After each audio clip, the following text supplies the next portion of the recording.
the past paper solution for Dow University 2011.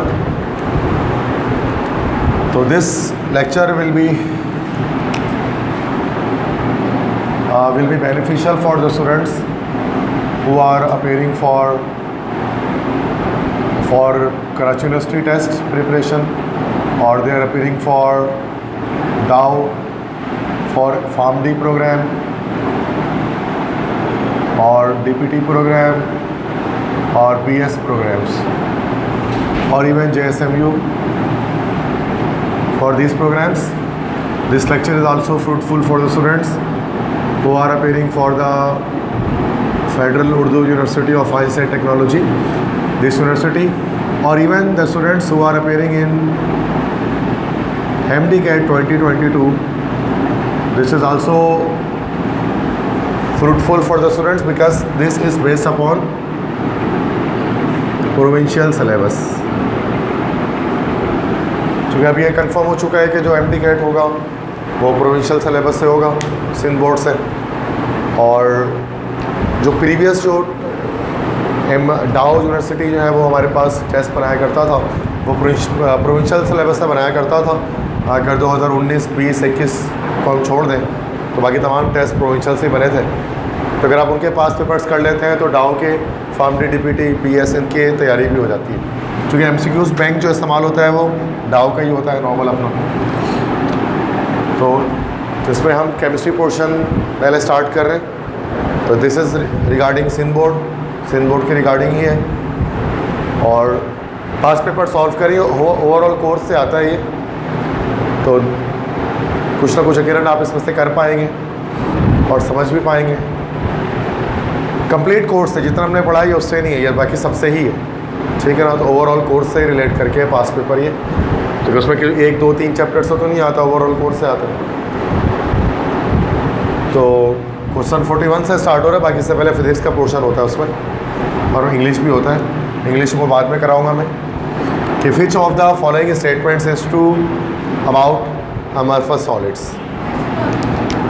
This is chapter number 2 in first year chemistry. So कौन सी statement amorphous solids के बारे में true है? They possess symmetry, ऐसा नहीं है। सिमेट्री जो है वो हमें क्रिस्टलाइन सॉलिड्स के अंदर मिलती है, अमरफस सॉलिड्स के अंदर नहीं मिलती है, ठीक है।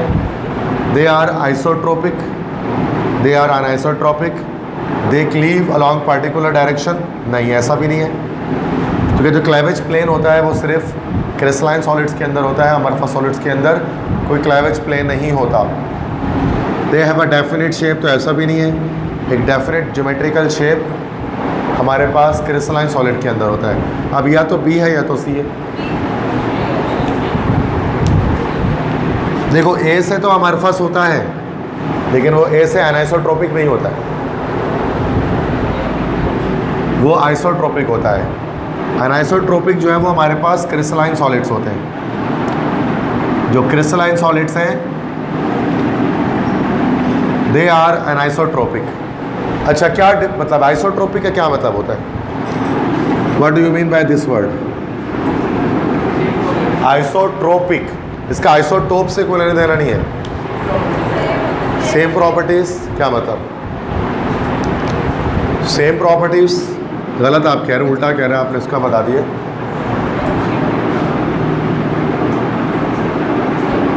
Different properties on different axes, different axes पर different properties, this is called कि फिर वो सब्सटेंस हमारे पास आइसोट्रोपिक नेचर का होगा। जैसे कि जब हम ग्रेफाइट की बात करते हैं, सॉरी एनाइसोट्रोपिक मैंने कह दिया, sorry, yes, same properties on different axes, different of axes में same properties, that is amorphous solids. जैसे कि हम रबर की बात करें तो rubber is an amorphous solid. अब वो बेड कंडक्टर है, अब उसमें आप एक्स एक्सिस से, वाई एक्सिस से, किसी भी एक्सिस से इलेक्ट्रिक करंट गुजारा वो नहीं गुजरेगा, बस तमाम एक्सिस पे वो सेम प्रॉपर्टीज शो कर रहे होते हैं। लेकिन जो क्रिस्टलाइन सॉलिड्स होते हैं जब उनके एक्सिस चेंज करते हैं तो फिर इन केस उनके जो प्रॉपर्टीज़ हैं, उनके जो वैल्यूज़ हैं, उसमें भी वेरिएशन आ जाता है। ठीक है, तो उसका हमारे पास बी ऑप्शन करेक्ट हुआ, आइसोट्रोपिक। और जो तो अमरफस सॉलिड आइसोट्रोपिक होते हैं और क्रिस्टलाइन सॉलिड एनाइसोट्रोपिक होते हैं। ठीक है, ये चैप्टर 2 से समझ में आ गया सबको। On different axis, on different axis, on all different axis भी कह सकते हैं, एक ही बात है। मतलब तमाम एक्सिस पे एक्स वाई जेड तमाम एक्सिस पर प्रॉपर्टीज़ इनकी सेम रहेगी अमरफस सॉलिड्स की। ठीक है, नेक्स्ट क्वेश्चन है which of the following statement is correct. इनमें से कौन से स्टेटमेंट करेक्ट है?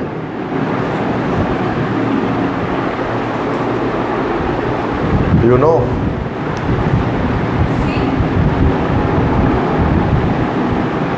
सी, yes, all of the above. All the statements are correct. How? The first statement is Faraday's experiment indicates the existence of electron. सही है, Faraday ने ही बताया था एग्जिस्टेंस ऑफ इलेक्ट्रॉन्स के बारे में कि इलेक्ट्रॉन्स मौजूद होते हैं एटम के अंदर। बी है crooks tube experiment shows the presence of electron and protons in the atom. बिल्कुल, डिस्चार्ज ट्यूब एक्सपेरिमेंट जो था क्रूक ने किया था, डब्ल्यू क्रूक ने, उसमें इलेक्ट्रॉन्स प्रोटॉन्स के बारे में पता लगा था, साबित हुआ था वो। थर्ड है radio activity confirms the presence of electron and proton. ऐसा भी था, रेडियो एक्टिविटी से ही हमें इलेक्ट्रॉन्स और प्रोटॉन्स की कन्फर्मेशन हुई थी। Chadwick experiment shows the presence of neutron. James Chadwick ने ही न्यूट्रॉन्स के प्रेजेंस के बारे में बताया था by means of artificial radioactivity. तो ये ई ऑप्शन हो गया, all of the above. All the statements are correct here. This is from first year chemistry chapter number 3 atomic structure. वहाँ से लिया गया ना एमसीक्यूज के। तो ये भी आपको बताना चाहिए कि कहाँ से निकाला गया एमसीक्यूज के, ताकि आपको प्रॉपर अपने माइंड में आपको एमसीक्यूज फिट कर सको उस चैप्टर के लिहाज से कि ये इस चैप्टर के एमसीक्यूज, तो उसे याद रखने में आसानी होती है चीज़ों में। 43 है In an atom, no two electrons can have the same set of 4 quantum numbers is stated by.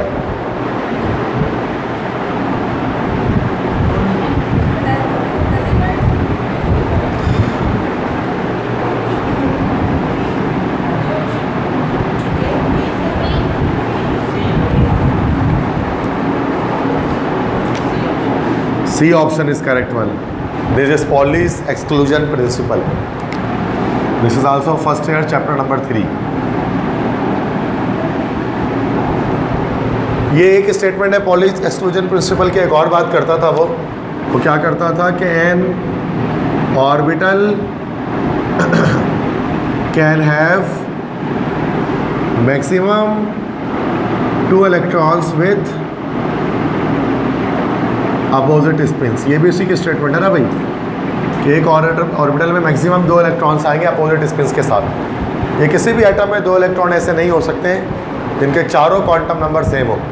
कम से कम एक क्वांटम नंबर हमारे पास अलग होगा, चेंज होगा। अगर हीलियम की ही बात कर ले, हीलियम के पास 2 इलेक्ट्रॉन है, इलेक्ट्रॉन 1 इलेक्ट्रॉन 2, दोनों के चारों quantum number n l m s, principal quantum number, magnetic वो azimuthal quantum number, magnetic quantum number, spin quantum number, ये चारों सेम नहीं हो सकते। n वैल्यू दोनों के लिए 1 1 है, l वैल्यू दोनों के लिए 0 0 है, m value magnetic quantum number भी दोनों के लिए 0 0 है, लेकिन स्पिन क्वांटम नंबर एक के लिए +½ है और एक के लिए -½ है। ठीक है, ऐसा कुछ पढ़ा होगा आपने। This is called the Pauli's exclusion principle, कि किसी भी एटम में कोई 2 इलेक्ट्रॉन ऐसे नहीं हो सकते जिनके चारों क्वांटम नंबर सेम आ जाए। एटलीस्ट एक quantum number must be different, उसको लाजमी अलग होना चाहिए। अब ये पेश किसने किया था? जिस साइंटिस्ट ने पेश किया तो उसका नाम था वुल्फगैंग पॉली। वुल्फगैंग पॉली एक जर्मन फिजिसिस्ट थे जिनको इसी एक्सक्लूजन प्रिंसिपल के देने पर नोबेल प्राइज से भी नवाजा गया था फिजिक्स का। That's why it is called Pauli's exclusion principle, जो कहता है कि no 2 electrons in an atom can have all 4 same pair of quantum numbers. Clear है? समझ आ गई बात सबको? कैसे आंसर आ रहे हैं? हाइसेनबर्ग अनसर्टेनिटी प्रिंसिपल ये बात नहीं करता। हाइसेनबर्ग कहता है कि इट इज़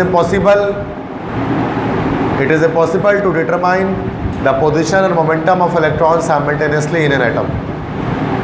ये हाइसेनबर्ग का अनसर्टेनिटी प्रिंसिपल था जिसने बोहर के मॉडल को कॉन्ट्रडिक्ट किया था। ऑफ प्रिंसिपल क्या कहता था? Electrons are filled in the energy levels according to increasing energies.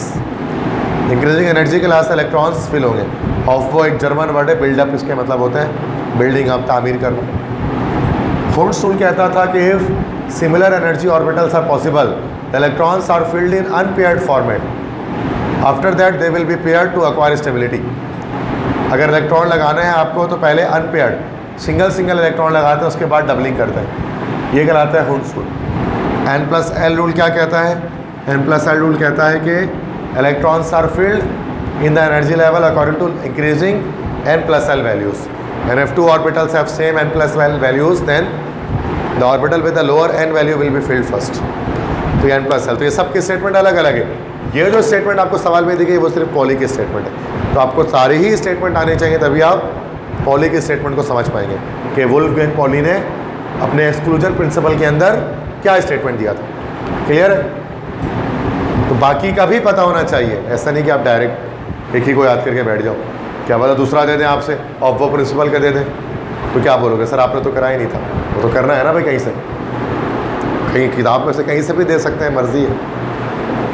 Next है question number 44। Which of the following molecules have zero dipole moment?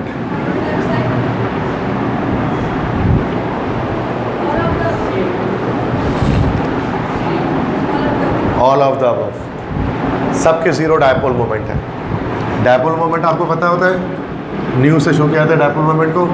जब इसकी वैल्यू ज़ीरो होती है उसका मतलब कि वो हमारे पास जो सब्सटेंस है वो नॉन पोलर है, नॉन पोलर मॉलिक्यूल है। और ये ज़ीरो कब आता है? जब मॉलिक्यूल आपका कैसा होता है बच्चों? सिमेट्रिकल होता है, उसके अंदर कोई सिमेट्री मौजूद होती है। तो dipole moment always becomes zero. जैसे CCl4 का बनाओगे तो ये टेट्राहेड्रल मॉलिक्यूल आएगा। देखो मैं आपको बता रहा हूँ कि सिमेट्रिकल और एसिमेट्रिकल कौन सा होता है। सिमेट्रिकल मॉलिक्यूल्स में हमारे पास लीनियर मॉलिक्यूल्स आ जाएंगे,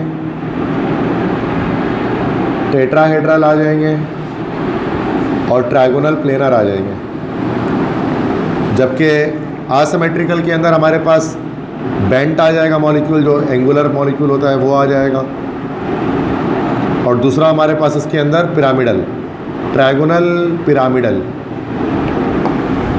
ये तो हमारे पास असिमेट्रिकल आ जाएंगे।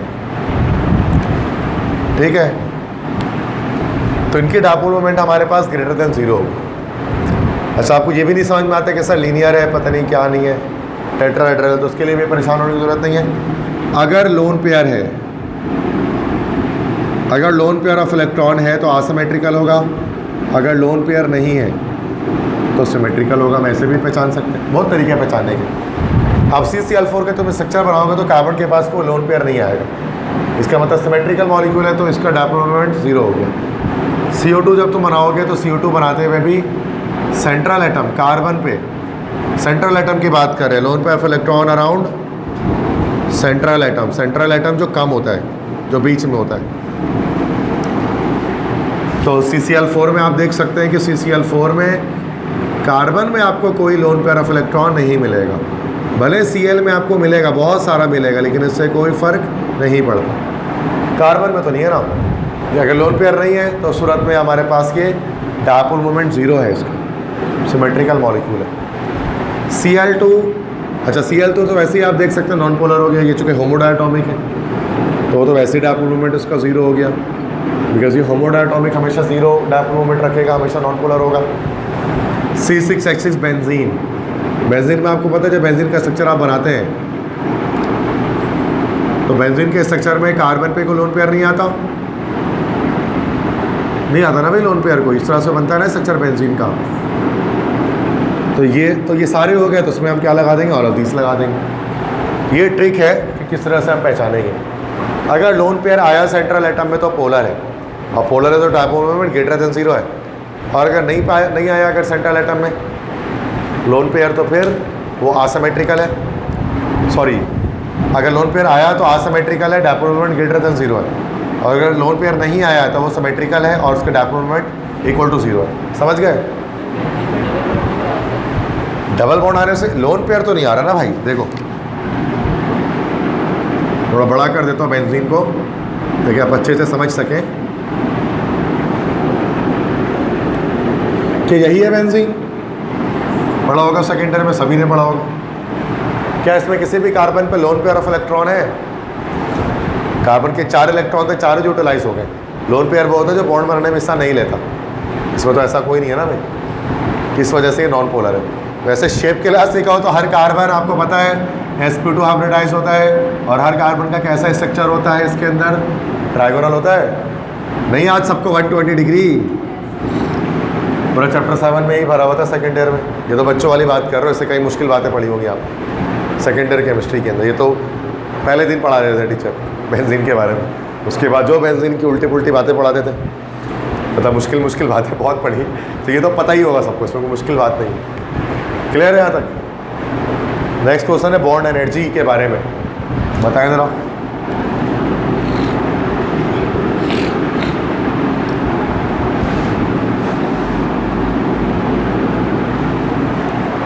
ये भी चैप्टर 4 से लिंक करता हुआ है। बॉन्ड एनर्जी क्या है इनमें से? How can you define bond energy? शायद क्या सी, आप A B C D E बोलो, आप ही कह रहे हैं, आप क्या कह रहे हो? 1 क्या? ए और कोई? B E. बॉन्ड एनर्जी किसे कहते हैं? इस energy required to break a bond between 2 atoms is called, बिल्कुल परफेक्ट, इसको कहते हैं।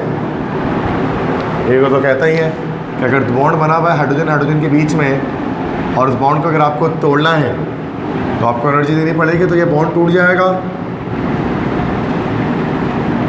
है ना। 104 किलो कैलोरी पर मोल, ऐसे ही है ना। जिससे क्या होगा बच्चों की जो बॉन्ड है हाइड्रोजन के बीच का वो टूट जाएगा, ब्रेक हो जाएगा। This is the bond energy value for hydrogen molecule. It is taken as energy release to forming a bond from the atoms. ये भी सही है, इसका उल्टा भी कर सकते हैं। अब बॉन्ड की जो फॉर्मेशन होती है ना, बॉन्ड फॉर्मेशन, वो एक एक्सोथर्मिक प्रोसेस है, उसमें हीट रिलीज होती है। Bond fission, bond cleavage, bond dissociation, bond decomposition, ये हमारे पास एंडोथर्मिक है, और बॉन्ड फॉर्मेशन ये हमारे पास एक्सोथर्मिक प्रोसेस है। जैसा बिंदुओं के पीछे बॉन्ड बनेगा तो उतना ही हीट एनर्जी रिलीज हो जाएगा। तभी तो देखो मैंने एंथैल्पी चेंज वैल्यूज को नेगेटिव में लिखा है। तो ये भी हो गया, it's the measure of the strength of bond, ये भी है। इसका मतलब कि ई ऑप्शन करेक्ट।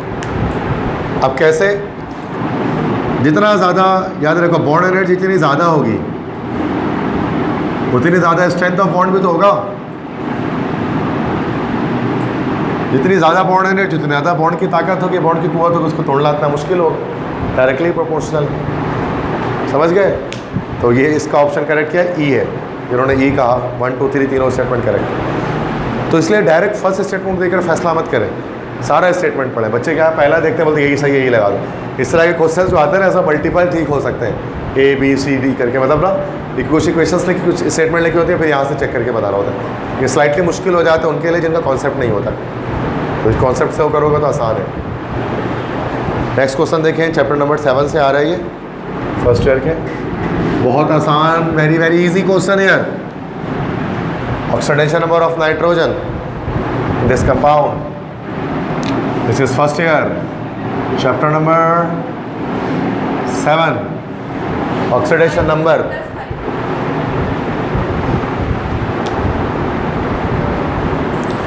क्या कह रहे हैं आप? +5। Okay, this is what acid? कौन सा एसिड है ये? कौन सा एसिड है? नाइट्रिक एसिड है। निकालना आता है? आपने क्या निकाला? +5 निकाला है। वर्धन नाम है ना आपका? ओके, सो चेक करते हैं सही निकाला कि नहीं निकाला। HNO3 शॉर्टकट निकालते हैं। हाइड्रोजन का +1, एक ऑक्सीजन का -2 होता है, 3 का -6, तो -6 और +1 -5। इसको 0 करने के लिए इसको क्या बनना पड़ेगा, additive inverse.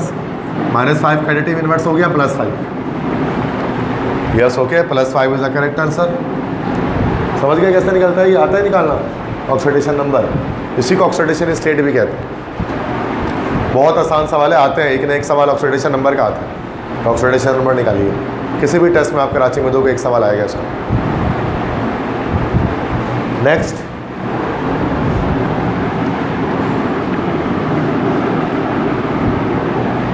Question 47, this is from कौन से चैप्टर से, चैप्टर 8 से, केमिकल काइनेटिक्स। चेक करो, ठीक है, डायरेक्ट बता रहे हो, चलो लगा देते हैं फिर चेक कर दो। Okay, a certain chemical reaction follows the following rate law, rate equal to K, the order of reaction. तो बहुत आसान सवाल है। ऑर्डर ऑफ रिएक्शन आपको पता है क्या होता है, ये जो पूरी एक्सप्रेशन लिखी गई यहाँ से यहाँ तक, इसको कौन सी एक्सप्रेशन कही जाती है, रेट एक्सप्रेशन है ना बच्चों, ये सुना है इसका नाम, रेट एक्सप्रेशन। अब रेट एक्सप्रेशन में ये कंसंट्रेशन है रिएक्टेंट की, और भी अब ए के ऊपर कुछ नहीं लगा हुआ पावर, तो 1 लिखा हुआ है।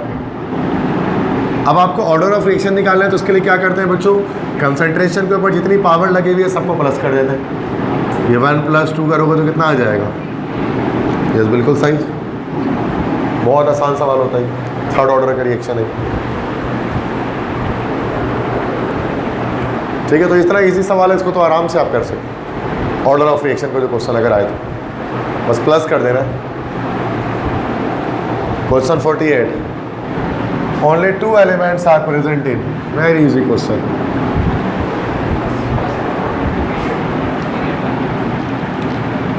Second year chapter 1 periodic classification, बोलो भाई, A option, well done. First period में कितने एलिमेंट्स होते हैं हमारे पास, सिर्फ 2 एलिमेंट्स होते हैं, हाइड्रोजन और हीलियम। सेकेंड पीरियड में कितने एलिमेंट्स होते हैं, थर्ड पीरियड में कितने एलिमेंट्स होते हैं, 8 ही होते हैं। फोर्थ पीरियड में कितने होते हैं, 16 कब से हो गए बेटा, 18 होते हैं। और उसके बाद फिफ्थ पीरियड में 18 ही होते हैं, 6 में 32 होते हैं। 2, 8, 8, 18, 18, 32 ऐसे चलते हैं। इसलिए हम उसको फर्स्ट पीरियड को कौन सा पीरियड कहते हैं, शॉर्टेस्ट पीरियड। और सेकंड और थर्ड पीरियड को कौन से पीरियड कह सकते हैं, शॉर्ट पीरियड। और इनको कौन से पीरियड कहा जाता है, छठा पीरियड आता है ना 32 एलिमेंट्स के साथ, that is the longest period. 2 उसका सिंपल 2, 8, 8, 18, 18, 32 इसे याद रखें ना, सही है। बहुत आसान सवाल है, इसको गलत कर ही नहीं सकता, ठीक है। 49, the unit of rate of reaction is what. Rate of reaction की यूनिट क्या होती है, क्या, डी, बी ऑप्शन, ओके। देखो रेट ऑफ रिएक्शन क्या हमारे पास कहलाता है, dx/dt। इसी को हम लोग कहते हैं ना रेट ऑफ रिएक्शन। रिएक्शन की speed, concentration per unit time. ये dx ऊपर चेंज इन कंसंट्रेशन है और नीचे T4 हमारे पास टाइम है। अब कंसंट्रेशन की यूनिट क्या होती है, वैसे तो हम एक ये लिख सकते हैं मोलैरिटी होती है और टाइम की सेकंड होती है, या तो ये लिख लो या मोलैरिटी सेकंड इनवर्स लिख लो। अब मोलैरिटी को ही आपको पता है एक और तरह से बोल सकते हैं, मोलैरिटी किसके बराबर होता है,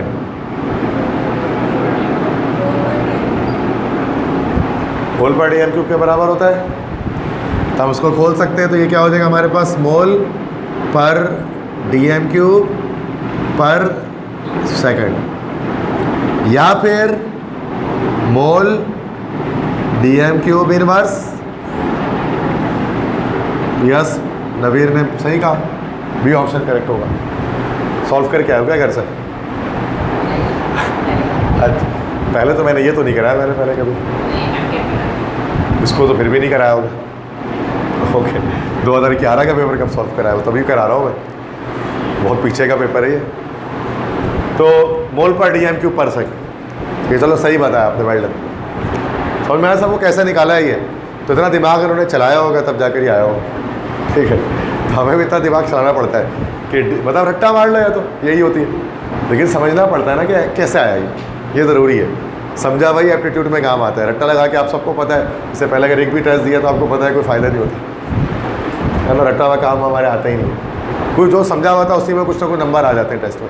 रट्टे में मतलब वो कुछ जीरो पे आता है, कुछ भी नहीं आता। क्लियर है? समझ में आ गया सबको? अच्छा, ये तो unit of rate of reaction का है। अगर कहता है यूनिट ऑफ रेट कांस्टेंट तो क्या लिखते हैं? What is the unit of rate constant तो क्या लिखते हैं? ये तो डिनोट करते हैं के से। यूनिट क्या होती है रेट कांस्टेंट की? वो हम इसमें से कुछ नहीं लिख पाते हैं, तो के की unit depends upon equation. Unit of के जो होती है ना रेट कांस्टेंट, वो इक्वेशन पर डिपेंड करती है। रेट कांस्टेंट की यूनिट कुछ नहीं है, उसको निकालना पड़ता है हर बार। इक्वेशन दी जाएगी तो फिर हम रेट कांस्टेंट निकाल लेंगे उसके यूनिट, लेकिन रेट ऑफ रिएक्शन की फिक्स होती है, बी में ही आएगी, मोल पर DM³ पर सेकंड। क्लियर है? यूनिट टाइम में कितना कंसंट्रेशन चेंज आ रहा है, कितना मोल पर DM³ चेंज हो रहा है पर सेकंड, तो बात तो वही आ गई। क्वेश्चन 50 ये हमारे पास आया chapter number second year, chapter number 2, yes, hydrogen. Hydrides which are prepared by passing hydrogen gas over hot alkali metals or alkene earth metals are called as, yes, well done, ionic hydrides, B option. ठीक है, अगर hydrogen का reaction आप किसी alkali metal से कराते हैं या फिर अल्कलीन अर्थ मेटल से कराते हैं, लाइक मैग्नीशियम से या कैल्शियम से, तो उस सूरत में हमारे पास सोडियम हाइड्राइड बनता है, कैल्शियम हाइड्राइड बनता है। These are the which hydrides? These are actually ionic hydrides. ये आयनिक हाइड्राइड्स है, ठीक है। तो बी ऑप्शन करेक्ट होगा। वैसे यहाँ पर मैं इसको थोड़ा सा चेंज करूँगा सवाल को, alkyne earth metals accept beryllium and, क्योंकि आपको पता है ये जो है ना वो आयनिक हाइड्राइड नहीं बनाता, ये पॉलीमेरिक बनाता। ये सवाल में थोड़ी सी गलती है, इनकम्प्लीट है, ठीक है। वैसे हम लगाना अगर ऐसा भी आ जाए उठ के तो हम लगा वही देंगे आयनिक हाइड्राइड, बट फिर भी क्वेश्चन वालों ने गलती कर दी है इसके लिए। हर अल्कीन अर्थ मेटल हाइड्राइड आयनिक हाइड्राइड नहीं बनाता है। सेकेंड में ही पढ़ा होगा कि शुरू के जो दो होते हैं बेरिलियम मैग्नीशियम, अपने स्मॉल साइज़ की वजह से वो इलेक्ट्रॉन्स को लॉस नहीं कर पाते, तो वो आयनिक हाइड्राइड बनाने के बजाय पॉलीमेरिक हाइड्राइड बनाने पर फोकस करते हैं। समझ आ रही बात मेरी?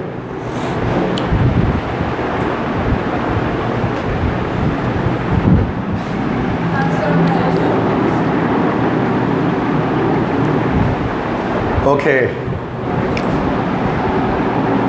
चैप्टर 3 एस ब्लॉक एलिमेंट्स है ना ये। जब जिप्सम को हीट करते हैं 100 डिग्री पर तो उससे वाटर ऑफ क्रिस्टलाइजेशन लॉस कर देता है। अगर हमने जिप्सम क्या होता है? Dihydrated calcium sulphate, this is the formula of gypsum. इसको अगर हम हीट करते हैं 100 डिग्री पर तो ये वाटर ऑफ क्रिस्टलाइजेशन लॉस कर देता है, सिर्फ हाफ बच जाता है hemihydrated calcium sulphate. This is called what? Plaster of Paris. इसका प्लास्टर ऑफ पेरिस भी कह सकते हैं या फिर हेमीहाइड्रेटेड कैल्शियम सल्फेट भी कहला सकता है। मोल्डिंग कास्टिंग वगैरह करने के लिए इस्तेमाल करते हैं ना उसको, प्लास्टर ऑफ पेरिस को। तो कैल्शियम सल्फेट को एक्शन ऑफ हीट जब करते हैं ना तब जाकर बनता है ये। आपको पता है ये डाउ के जो 2011 के, चूँकि पहले MD कैट जो था ना वो डाउ लिया करता था, तो पहले बराची के बच्चे जो MBBS के टेस्ट की तैयारी करते थे तो ये क्वेश्चन उससे आस्क किए जाते थे MBBS के टेस्ट के लिए। That so much easy question. That's why पुराने वक्तों में डॉक्टर बनना बहुत आसान था।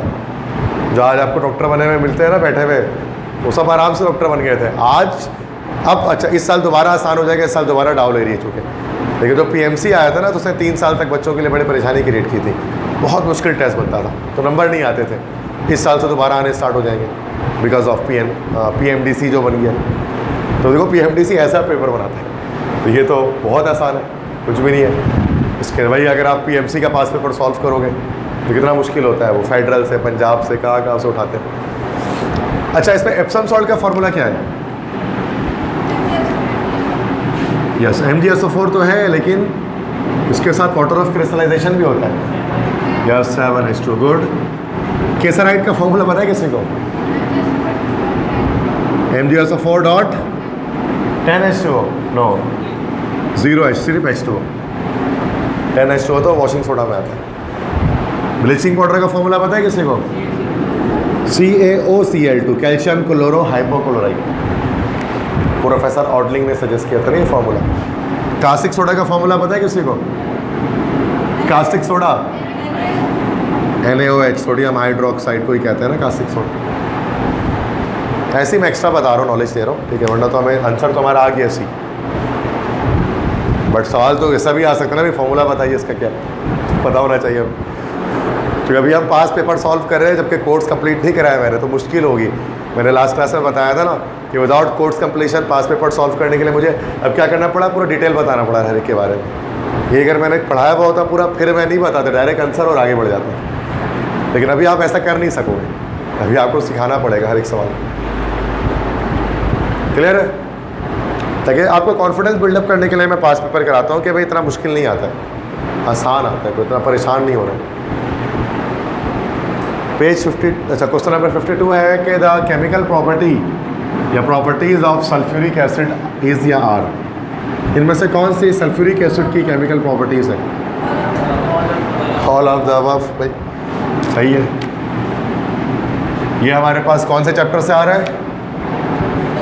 सेकेंड ईयर चैप्टर 4 से आ रहा है। यस, पी ब्लॉक एलिमेंट से। सल्फ्यूरिक एसिड का फॉर्मूला क्या होता है? That is also called oil of vitriol. Oil of vitriol कहता है ना इसी को, पता है ना नाम, ये दूसरा नाम। क्या एसिडिक प्रॉपर्टीज रखता है? बिल्कुल रखता है, तभी तो सल्फ्यूरिक एसिड है।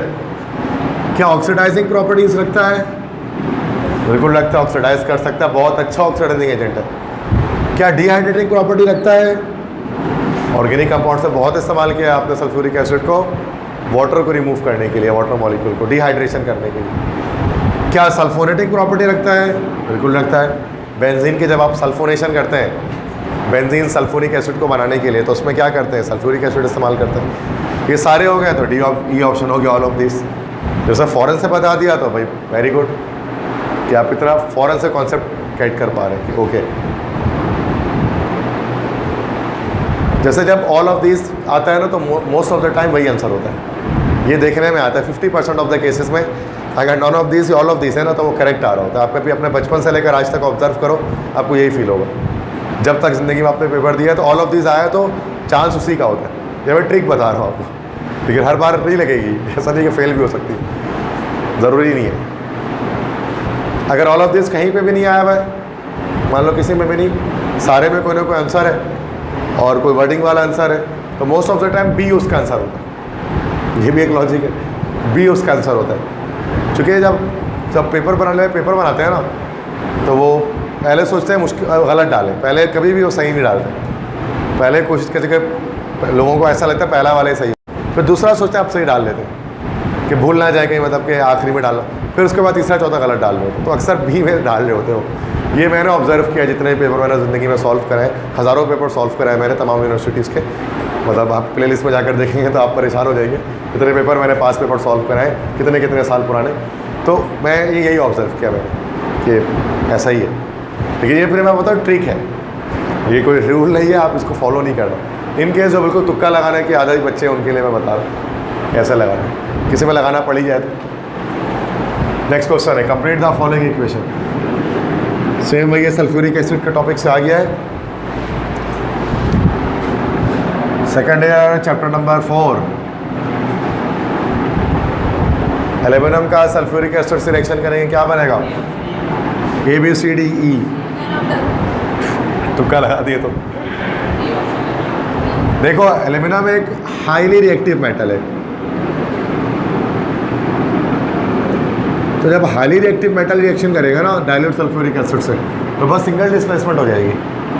एल्यूमिनियम सल्फेट से मिलेगा तो एल्यूमिनियम सल्फेट बनेगा, Al2SO4 और जो वाटर है, सॉरी हाइड्रोजन गैस रिलीज हो जाएगी। तो कौन सा ऑप्शन हुआ हमारा? बी ऑप्शन करेक्ट हुआ। B is the correct option है। क्लियर है? नेक्स्ट आते हैं,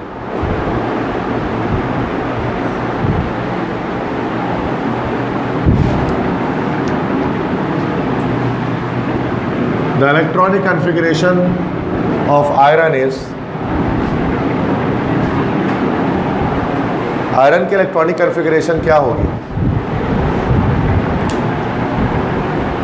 आयरन, इसके लिए क्या करना पड़ेगा बच्चे आपको?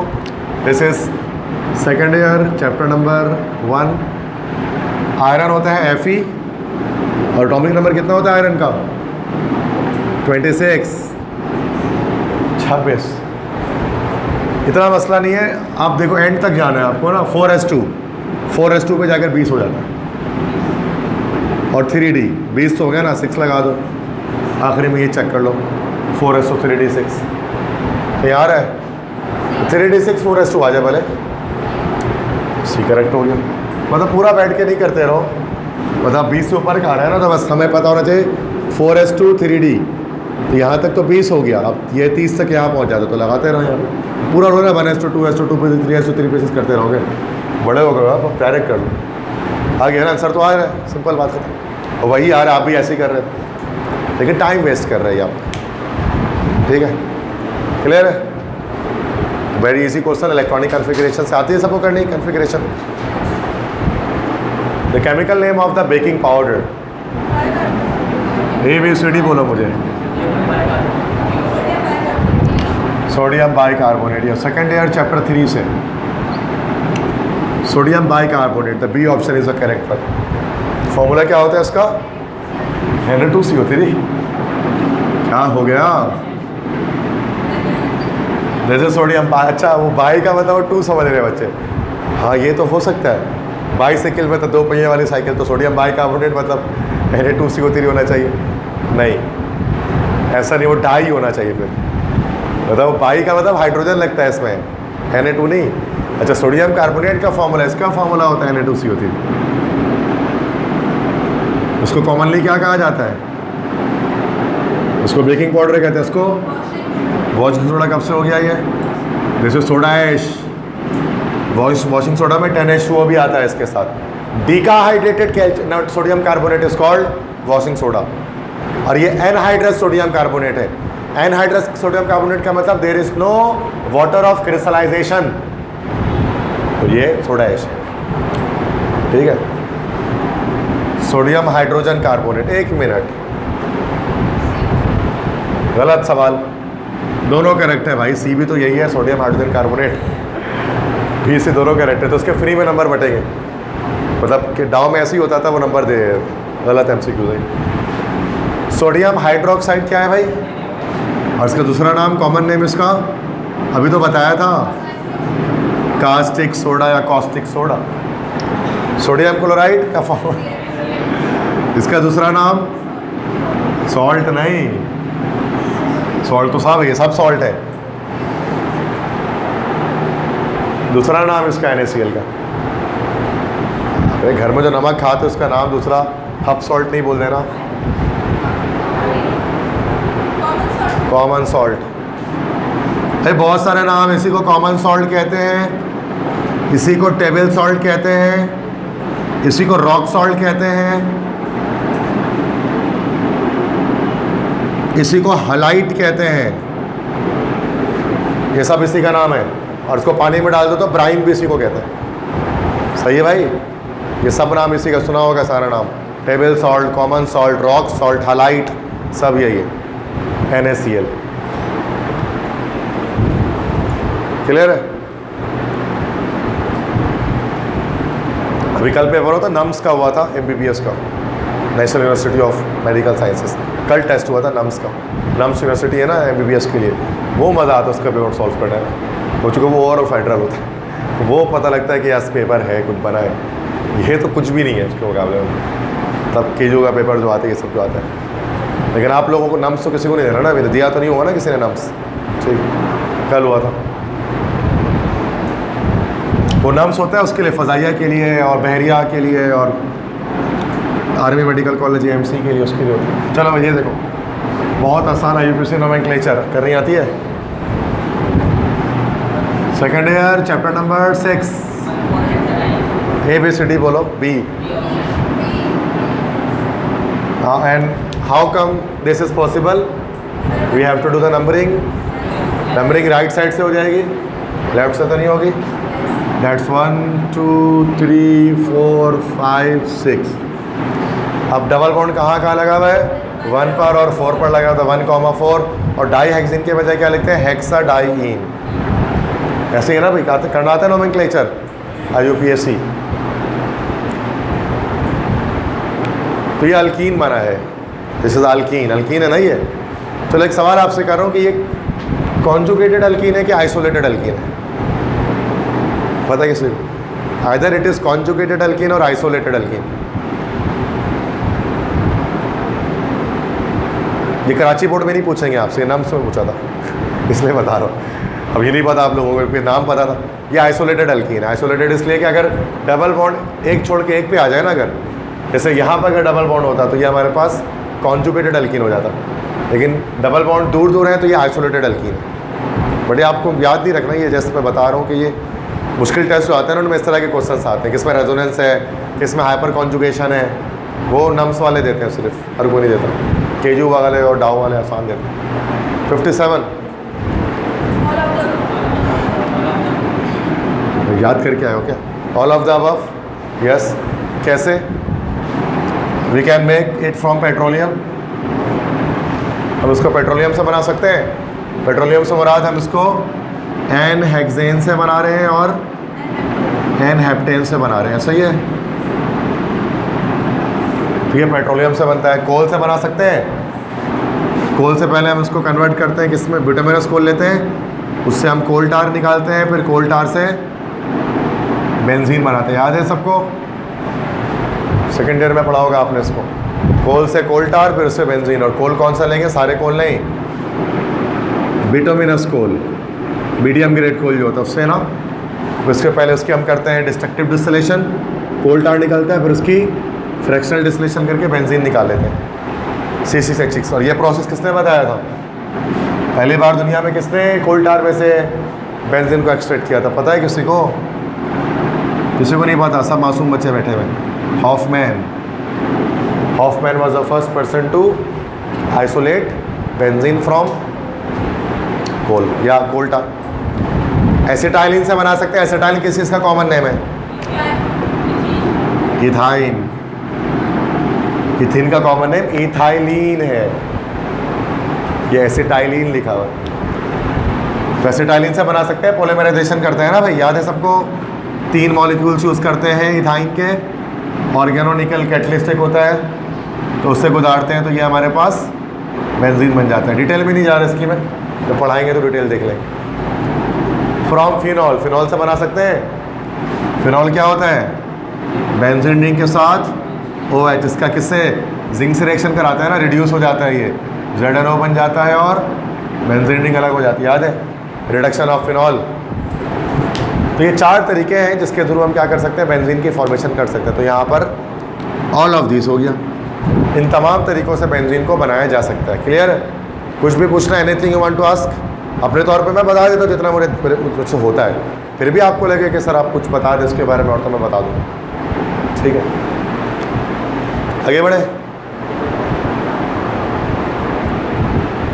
ना क्वेश्चन 58 है। ये लोग तो सारे all of this one of this he लगाए जा रहे हैं गाँव वाले।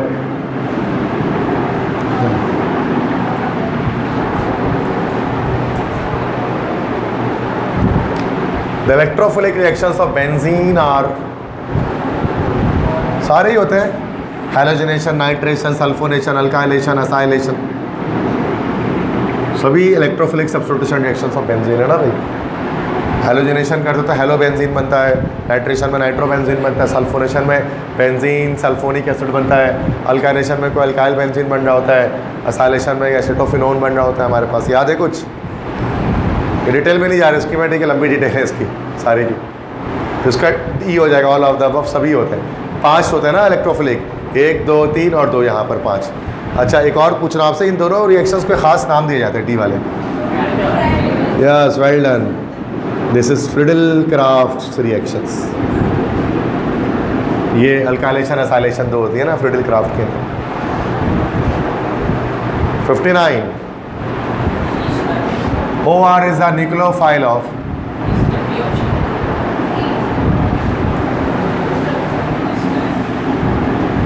देखो एस्टर में होता है COOR, ईथर होना चाहिए ना, ROR। ईथर होता है ना, ROR होता है ईथर, याद है? ये माइनस या प्लस। निक्लोफाइल यहाँ पर, निक्लोफाइल किसे कहते हैं? निक्लोफाइल मतलब न्यूक्लियस लविंग। न्यूक्लियर मतलब न्यूक्लियस और फाइल मतलब होता है लविंग। न्यूक्लियस लविंग स्पीशीज कौन सी होगी जिस पर खुद कौन सा चार्ज होगा? Negative charge. तो ईथर्स के अंदर क्या होता है कि OR पर नेगेटिव चार्ज आता है। अल्कोहल्स में ऐसा नहीं होता, अल्कोहल होता है ROH, इसमें तो OR होता ही नहीं है। एस्टर के अंदर RCOR होता है। साइनाइड्स के अंदर R के साथ CN लगा होता है। एल्डिहाइड्स के अंदर R के साथ CHO लगा हुआ होता है। तो यहाँ पर हमारे पास डी ऑप्शन करेक्ट है। इसमें निक्लोफाइल OR माइनस होता है, वो अल्कोक्साइड आइन कहलाता है ना ये हमारे पास। दिस आइन इज अल्कोक्सी आइन या अल्कोक्साइड आइन। इसे मीथॉक्साइड, इथॉक्साइड कोई भी लगा सकते हैं। ठीक है बच्चों?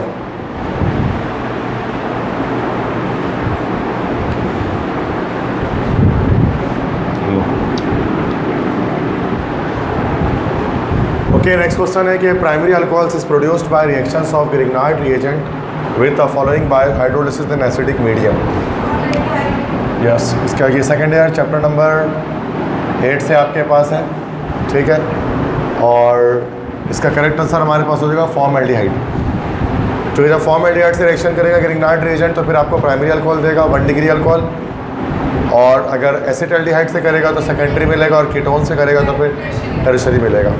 ठीक है, तो 3 तरह के हमारे पास जो है वो यहाँ पर आ सकते हैं। ठीक है, तो यहाँ पर फॉर्मल्डिहाइड आएगा। अच्छा, प्राइमरी अल्कोहल से हमारा आपको पता है दिस टाइप ऑफ अल्कोहल आपको जनरेट होगा, जिसमें एक तरफ मतलब अल्कोहल होगा, OR होगा, जिसमें एक तरफ आपका रेडिकल अटैच्ड होगा। This is primary alcohol. ठीक है, an ester is prepared by the reaction of what? Ester किसे कहते हैं? एस्टर हमारे पास होता है RCOOR। This is called ester. R is a radical here. तो एस्टर कब बनता है? एस्टरिफिकेशन से। एस्टरिफिकेशन में कौन सी दो चीज़ों का रिएक्शन होता है?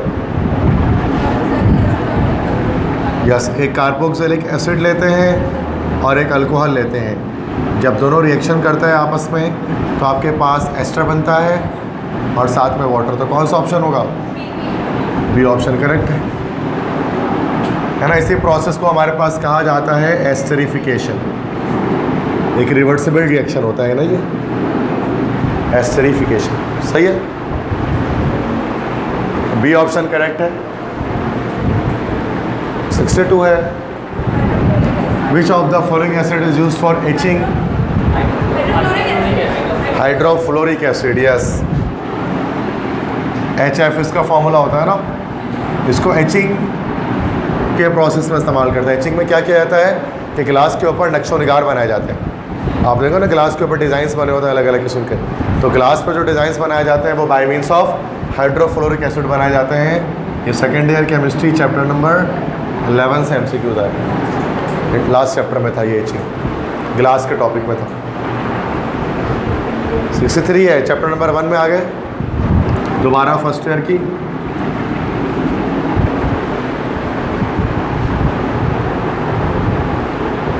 This is first year chapter number 1. By heating 25 gram of limestone, the weight of carbon dioxide produced is, that is CaCO3. इसको हीट कर रहे हैं तो CaO plus CO2 बन रहा है। अगर 100 ग्राम कैल्शियम कार्बोनेट लेते हैं तो उससे हमारे पास कार्बन डाइऑक्साइड कितना बनता है?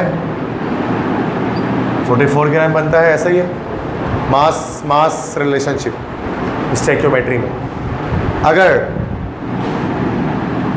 अच्छा जगह 50 ग्राम लेगा तो उसका भी आधा हो जाएगा, इसको आधा करेंगे तो यहाँ पे भी आधा 22 ग्राम, फिर 50 का भी आधा कर दो कितना 25 ग्राम, तो ये कितना हो जाएगा 22 का आधा। आंसर क्या होना चाहिए? सिंपल। रेशो मेथड भी लगा सकते थे लेकिन मैं कॉमन सेंस से सॉल्व कर रहा हूँ। लगा दो रेशो मेथड तब भी आ ही जाएगा। ठीक है, मतलब 100:44 इक्वल टू 25:x। अभी एक्सपांड आउट कर लो यहाँ से तो भी आ जाएगा। बट वो लंबी कहानी है, डायरेक्ट कर सकते हैं। ये 63 क्वेश्चन था। 64 देखें। This is also from first year chapter 2 states of matter. और लॉ कौन सा लग रहा है भाई? Volume temperature Charles law. क्या कहता है? V1/T1 equal to V2/T2। कह रहे हैं कि child's balloon has a volume of 3.80 dm3। V1 when temperature is 35 degree centigrade. Temperature को केल्विन में रखते हैं और always it is 35 plus 273 equal to V2। V2 मान निकालना है और V1 है 5 डिग्री प्लस 5 प्लस 273। V2 के लिए आपको इसको सॉल्व कर लेना है। ठीक है, V2 के लिए सॉल्व करेंगे that is 3.80/273 plus 35 308 equal to V2/273 plus 5 278। V2 equal to 3.80 into 278 divide by 308।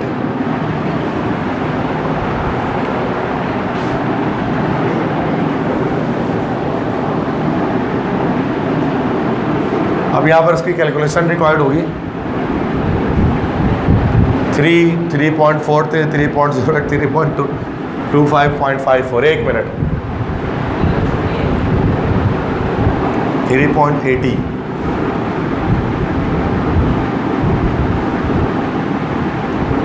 Temperature यहाँ पर हम क्या करें? कूल टू 5 डिग्री 5 डिग्री कम कर रहे हैं। क्या ये चेक करो कैलकुलेटर सेंसर क्या ई है?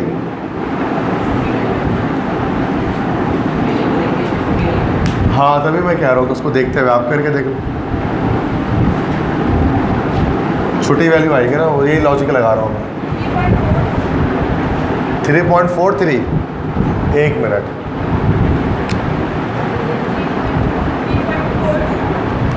अच्छा ऊपर बड़ी वैल्यू आ रही है आपकी, तो बड़ी वैल्यू आनी चाहिए ना। 278 बड़ी ही आएगी। क्या आ रही है? 3.42 65 है। If the matter in a given system at a given condition is divided into 2 equal parts, then the value of extensive properties will become। Extensive property बताया था चैप्टर 5 में आपको। Extensive property independent of amount होती है, मतलब कि amount को कम ज़्यादा करने से प्रॉपर्टीज़ में कोई वेरिएशन नहीं आती। Sorry, dependent of amount, depend करती है अमाउंट पर। तो अगर हम अमाउंट आधा करेंगे तो वैल्यू भी आधी हो जाएगी। तो कह रहे हैं कि अगर 2 इक्वल पार्ट्स में डिवाइड करेंगे तो फिर हाफ हो जाएगी वैल्यूज। तो क्या आंसर करेक्ट होगा? बी हो जाएगा, हाफ दी ओरिजिनल वैल्यू। ठीक है बच्चों, नेक्स्ट ये 65 हो गया, 66 है, सॉरी अरे आगे चले गए। The measurement of heat absorb और given out in a chemical reaction. Yes, first year chapter 5। जितना हीट एब्जॉर्ब या रिलीज होता है किसी केमिकल रिएक्शंस को क्या कहते हैं? चारों में से कुछ नहीं कहते उसको कहते हैं enthalpy change, delta E, delta H. ये गलत एमसीक्यू है ये भी, ठीक है। एंथैल्पी तो नहीं है ना, अमाउंट ऑफ हीट जो ऑब्जॉर्ब रिलीज हो रहा है वो चेंज इन एंथैल्पी है। एंथैल्पी चेंज डेल्टा एच, तो ये ऑप्शन करेक्ट होगा।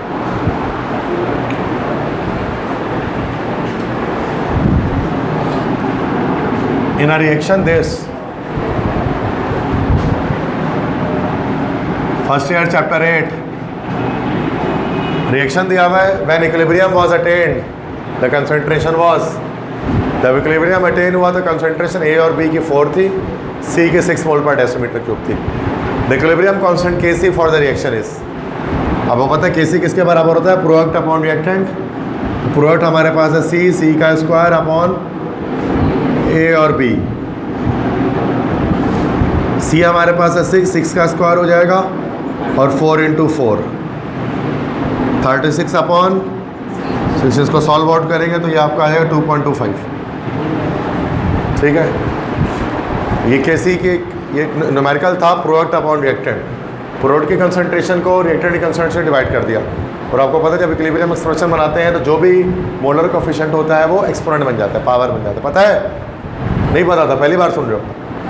पता था ना भाई, वो शक्ल ऐसी बना ले तो मुझे लगता है पता नहीं, पहली बार पढ़ते नहीं क्योंकि पढ़ा है ना सबका। ये तो ऐसे ही चैप्टर 6 की बेसिक बात है ये।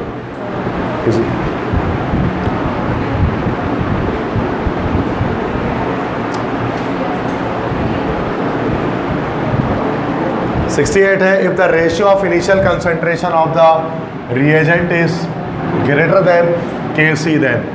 अब आपको पता है एप्लीकेशंस ऑफ Kc है ये, ratio of initial concentration of the reactant, मैं इसको बोलता हूँ रिएक्शन कोशेंट। तो भले कोई बोले ना बोले, मैं इसको बोलता हूँ रिएक्शन कोशेंट। इतना लंबा मुझसे बोला नहीं जाता, ratio of initial concentration of reactant. इसको मैं इसको भी शॉर्ट, इसको कैपिटल क्यों लिख देते हैं। तो रिएक्शन कोशेंट आपको पता है, अगर ये वैल्यू ग्रेटर देन Kc है तो रिएक्शन कैसा मूव कर रहा है? बैकवर्ड। और Q की वैल्यू लेस देन Kc है तो रिएक्शन कैसा मूव कर रहा है? फॉरवर्ड। कह रहे हैं कि अगर Q की वैल्यू ग्रेटर देन Kc है तो रिएक्शन कैसा मूव करेगा? Backward. Reaction will shift towards the reverse direction. याद है ऐसा कुछ? Forward backward direction. Aqua solution of sodium carbonate is what? देखो ब्राइन नहीं होगा, brine is aqua solution of sodium chloride. अच्छा ये ऑक्सीजन बड़ा होगा भाई, कोबाल्ट लग रही है, अब सही है, कोबाल्ट हो जाता नहीं तो कैसा होगा? देखो भाई Na2CO होती है, पानी में डाल दो ना उठा के, लो पानी। बोलो सर पानी तो है नहीं हमारे पास, इक्वेशन में पानी में डाल दो उठा के, ये लो पानी में डालो, पानी क्या होता है? HOH होता है ना भाई, plus minus double displacement. NaOH बना और H2CO3 बना, कार्बोनिक एसिड। ये बेस एसिड न्यूट्रलाइजेशन, मतलब ये हाइड्रोलिसिस हो गई, जैसे सॉल्ट हाइड्रोलिसिस, हाइड्रोलिसिस कर रहे हैं सॉल्ट की। चैप्टर 7 है ये फर्स्ट ईयर का। NaOH सोडियम हाइड्रोक्साइड कौन सा बेस है? Strong base, weak base? Strong base है carbonic acid, strong acid, weak acid, weak acid. तो ओवरऑल सॉल्यूशन स्ट्रॉन्ग जो होगा उसके लिहाज से बनेगा। तो बेस स्ट्रॉन्ग है तो सॉल्यूशन कैसा होगा ओवरऑल? बेसिक। बेसिक को हम लोग दूसरे लफ्जों में क्या कहते हैं? अल्कलाइन। इस वजह से भी करें। अच्छा सोचा था ये सब? मेरा सोचा जब पता था पहले कि sodium carbonate basic in nature है। अगर एसिड स्ट्रॉन्ग एसिड बन रहा है तो फिर acidic in nature, strong base बन रहा होता है हाइड्रोलिसिस करने पर तो फिर बेसिक इन नेचर है। लास्ट क्वेश्चन है, which of the following is true regarding methyl alcohol? Methyl alcohol के बारे में इसमें से कौन सी बात सच्ची है? ठीक है, करेक्ट है। मिथाइल अल्कोहल है CH3OH। It is colorless, volatile, thin liquid with specific gravity this.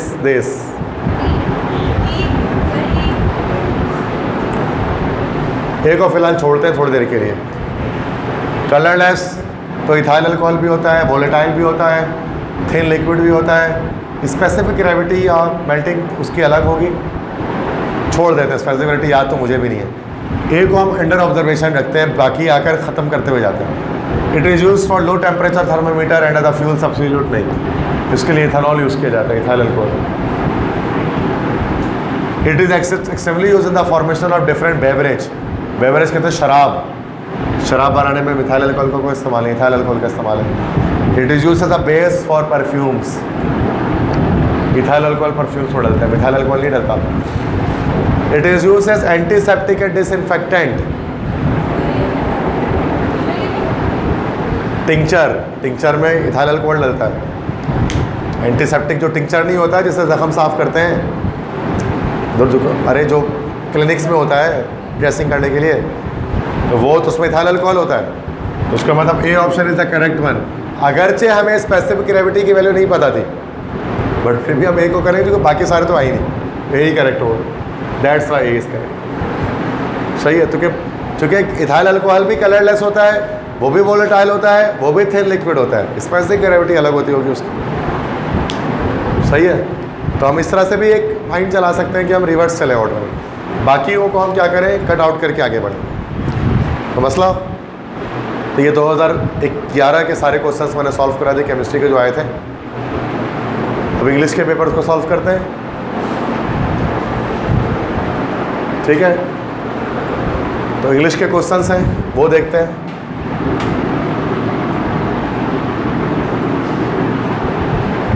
First है,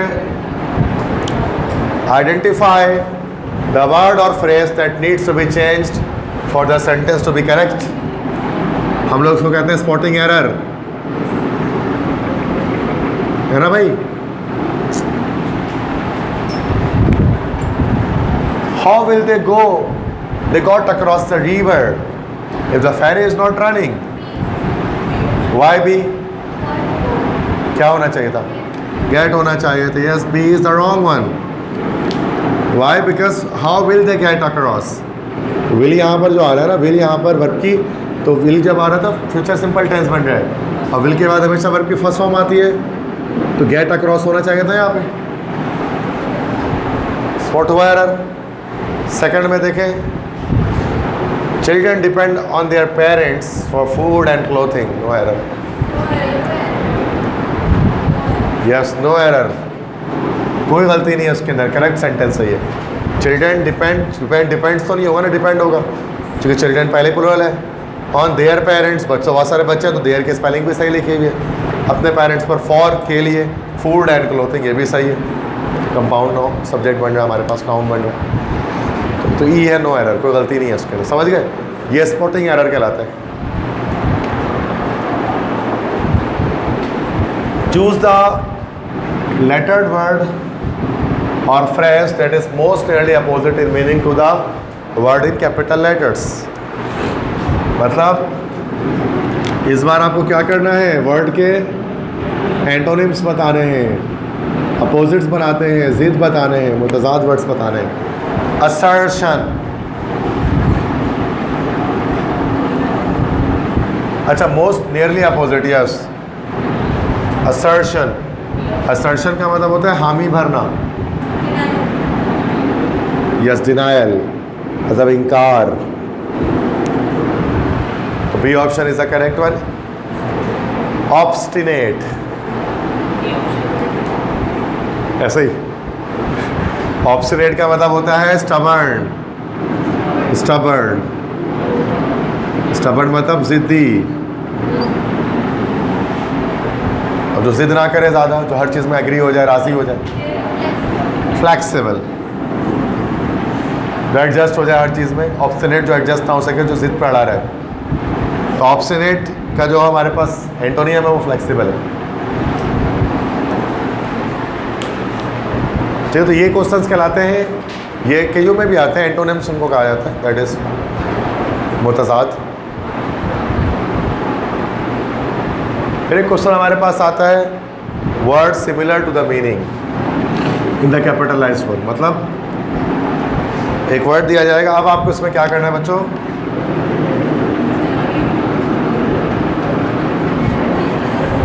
मुतरादिफ सिनोनियम लिखना है, similar to the meaning word लिखना है। अनएम्बिगियस क्या मतलब होता है उसके,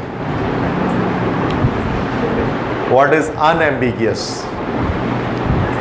क्योंकि एम्बिगियस का मतलब होता है मुश्किल, जो समझ में ना आ सके, और अनएम्बिगियस का मतलब होता है ईजी।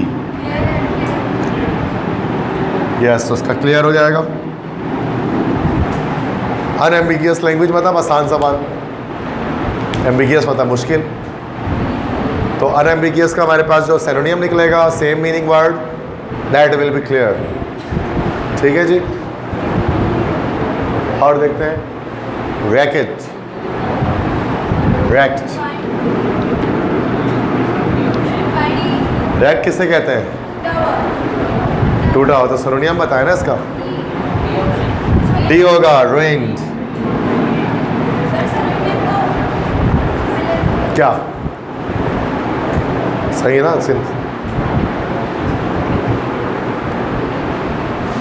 पैसेज आता है, 5 सवाल पैसेज के आते हैं। अल्लाह अकबर।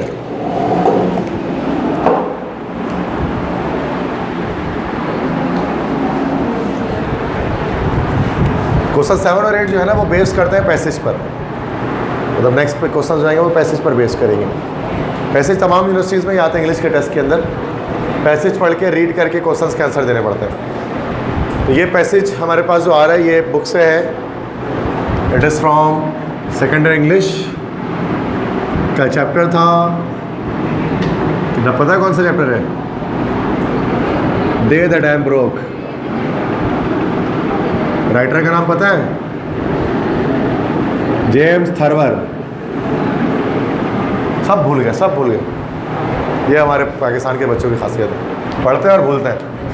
ठीक है, बस जिस दिन पेपर देकर अगले दिन भूल जाते, क्या था पता नहीं, याद था, बोलना चाहिए था ना। जेम्स थर्वर। तो पढ़ते हैं जरा, पहले तो सही से पढ़ना पड़ेगा इसको, पैसेज को, फिर ही हम आगे बढ़ेंगे। और एनईटी में तो पैसेज का ये मामला होता है कि सेलेक्टेड पैसेजेस होते हैं, वही घुमा फिरा के आ रहे होते हैं। ये ऑनलाइन टेस्ट का ये बेनिफिट होता है, 10 पैसेज कर लो सारे हो जाएंगे। लेकिन हमारा जो कीजू का टेस्ट है वो पेन पेपर टेस्ट है।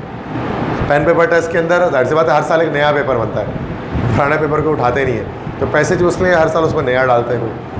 और सारे बच्चों को एक साथ देना है पूरे कराची को, मतलब ऐसा नहीं हो सकता एक आकर बता दे कि मेरे ये आया था, वो वाला सीन नहीं है। तो ये बहुत बच जाता है इंसान, इससे आसानी हो जाती है, नंबर आ जाते हैं। लेकिन मेरे लिहाज से उस नंबर का फिर फ़ायदा नहीं होता, एग्रीगेट बढ़ जाता है। अब एनईटी में देखो कितना बच्चों ने बेहतरीन नंबर उठाए टेस्ट में, आला, लेकिन क्या फ़ायदा हुआ? अच्छे फील्ड सारे इतनी हाई परसेंटेज पे क्लोज हुई जाकर, तो फ़ायदा तो नहीं हुआ ना। जितना टेस्ट आपने बच्चों ने अच्छा दिया उससे कंपटीशन टफ हो गया ना, तो कंपटीशन टफ हुआ तो एनईटी की मेरिट लिस्ट का आसमान पे चढ़ गई। तो लोग वजह पूछा सर ऐसा क्यों हो गया, मैं वो तो ये इस वजह से हुआ। तुम्हें लोग चाहते हैं ना आसान हो, टेस्ट पता लग जाए मैं पेपर में क्या आएगा, तो सबको पता लग गया ना। सिर्फ तुम्हें पता लगे तो एक अलग बात है, कि तुमने पेपर आउट करा लिया कहीं से, तुम्हारा पेपर आ गया, फिर तुम चैम्पियन हो। लेकिन जब सभी को पता लग रहा है तो आपका क्या कमाल है इसमें? ये मसला है। इससे क्या होता है कि मेरिट अप हो जाता है, उससे नुकसान होता है उन बच्चों का, जाहिर सी बात है, जो चाहते हैं कि मैं मेहनत करके अच्छे नंबर ला के मैं आगे बढ़ जाऊँ। चलो स्टार्ट करते हैं। The fact that we were all safe as kittens under a cook stove did not however assuage in the least the fine despair and the grotesque desperation which seized upon the residents of east side when the cry spread like a grass fire that the dam had given way। ये बड़ा मुश्किल chapter था ये। तो dam टूटने की एक अफवाह था, डैम वैम टूटा नहीं था, लोग भाग रहे थे बिला वजह में, दिमाग ख़राब हुआ था लोगों का। वो ट्रक की भित्ती के पीछे भागते हैं ना लोग, वही वाला हाल था। एक दूसरे का देखा देखे सब भाग रहे थे ले देखे, सबको लगा था डैम टूट जाएगा, तो but the dam was not broken actually. वो एक ह्यूमरिस्टिक टाइप का एक स्टोरी थी, कॉमेडी टाइप की एक स्टोरी थी, आपने पढ़ा होगा जेम्स थर्वर की। मैंने अपलोड भी किया था लेक्चर उसके ऊपर इंग्लिश का, that is the dam broke पर डिटेल में। द फैक्ट, वो हकीकत कि हम सब बिल्कुल सेफ थे, सही सलामत थे, as kittens under a cook stove, जैसे बिल्ली के बच्चे एक चूल्हे के नीचे जो कैबिनेट होती है ना उसके नीचे वो सेफ रहते हैं, मतलब वो जाके छुप जाते हैं चूल्हे वगैरह के नीचे जो कैबिनेट बना होता है। However, stove did not however assuage, assuage का मतलब कम करना, उससे कम नहीं किया, कम कर देना, assuage उससे कम नहीं किया, in the least the fine despair, उस मायूसी को, and the grotesque desperation, grotesque मतलब अजीब, desperation बेसब्रापन, desperate होना, बेसब्र होना, बेसब्री, desperation which seized upon the resident, जिसने कब्जे में ले लिया, काबू में ले लिया, the residents of the east side, but the cry spread like a grass that the dam had given way। मतलब कि ये हकीकत थी कि वो सब लोग बिल्ली के उन बच्चों की तरह महफूज थे जो कुक स्टोव के नीचे हों, लेकिन उसके बावजूद इससे कोई फ़र्क नहीं पड़ा, उनकी मायूसी ख़त्म नहीं हुई, उनकी अजीब सी बेसब्री ख़त्म हुई नहीं हुई। जब एक चिल्लाने की आवाज़ उठी, द डैम हैड गिवन वे, अगर से कहा गया था कि डैम टूट भी जाता है, तो फिर उसके बावजूद भी जो कोलंबस सिटी है उसमें कोई भी वो तुगयानी नहीं आएगी, उसमें सैलाब फ्लडिंग नहीं होगी। बट फिर भी जब लोगों ने ये बात सुनी डैम हैड ब्रोकन, लोग भागे अपने घर से। Some of the most dignified states, cynical and dare, clear-thinking men in town abandoned their wives, stenographers, homes and offices and ran east. Go east ना मशरिक की तरफ भागे क्योंकि डैम मगरिब की तरफ था. Some of the most dignified, कुछ बहुत मुअज़्ज़िज़, staid, स्टेट मतलब संजीदा, साइनिकल, साइनिकल मतलब कि शक्की, एंड क्लियर थिंकिंग मैन, और सी सोच मतलब डिसेंट लोगों की बात कर रहे हैं. ऐसे ऐसे लोग जो बड़े डिसेंट पर्सनालिटी वाले थे, टाउन के अबेंडेंट छोड़ दिया उन्होंने अपनी बेगमात को, वाइफ्स को, मतलब बेगम को घर पे ही छोड़ के वहाँ से भागे अपनी जान बचाने के लिए कि बस अपनी जान बचे तो बस बचे. स्टेनोग्राफर्स, अपने टाइपराइटर्स को छोड़ दिया, होम घरों को छोड़ दिया, ऑफिस छोड़ दिया और मशरिक की तरफ भागे. There are few alarms in the world more terrifying than the dam had broken. दुनिया में इतना भयानक अलार्म कोई नहीं है जितना भयानक अलार्म ये है कि जब कानों में आवाज़ पड़ जाए कि द डैम हैड ब्रोकन, कि डैम टूट चुका है. There are few persons capable of stopping to reason when the clarion cry strikes upon their ears. कुछ ही लोग थे जो रुके वजह पूछने के लिए कि भाई भाग क्यों रहे हो, जब चिल्लाने की आवाज़, जब लाउड स्पीकर्स की आवाज़ उनके कान पे टकराई. Even persons who live in towns no nearer than 500 miles to a dam, मतलब डैम से 500 मील दूर बंदा भी जो रहता था ना वो भी भागा. 500 माइल्स टू अ डैम, मतलब डैम कराची का टूट रहा है और हैदराबाद के लोग भाग रहे हैं. ये वाले सीन है. वो भी 500 किलोमीटर नहीं, कम ही है उससे, 500 माइल नहीं है. और आगे चले जाओ. मतलब ये एक अजीब सी बात थी ह्यूमर के बारे में. तो समझ में आ कि क्या लिखा हुआ है पैराग्राफ के अंदर. तब हम पढ़ते हैं क्वेश्चंस के, क्या आप सवाल कर रहे हैं हमसे इससे. The fresh spread like a grass fire means, जंगल में आग की तरह फैल जाने का क्या मतलब होता है. Rapid spread, well done. किसी जिसका तेज़ी के साथ फैल जाना, that is spread like a grass fire.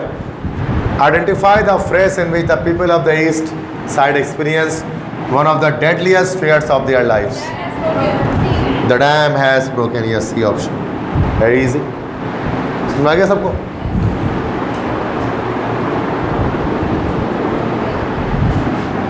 Next, I complete the sentence by choosing the most appropriate word from the given letter choices below each.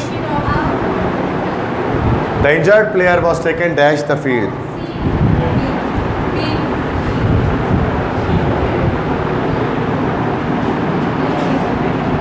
B होगा taken off the field. Take off मतलब लेकर बाहर जाना, तो out नहीं हो, taken off the field कि ये प्रपोजिशन लगता है इसमें. टेक ऑफ मतलब लेकर बाहर चले आना इंजर्ड प्लेयर को. The box is dash green outside and white inside. Painted होना चाहिए. The box is painted green outside and white inside. बाहर से ग्रीन पेंट किया गया डब्बे को, अंदर से वाइट पेंट किया गया.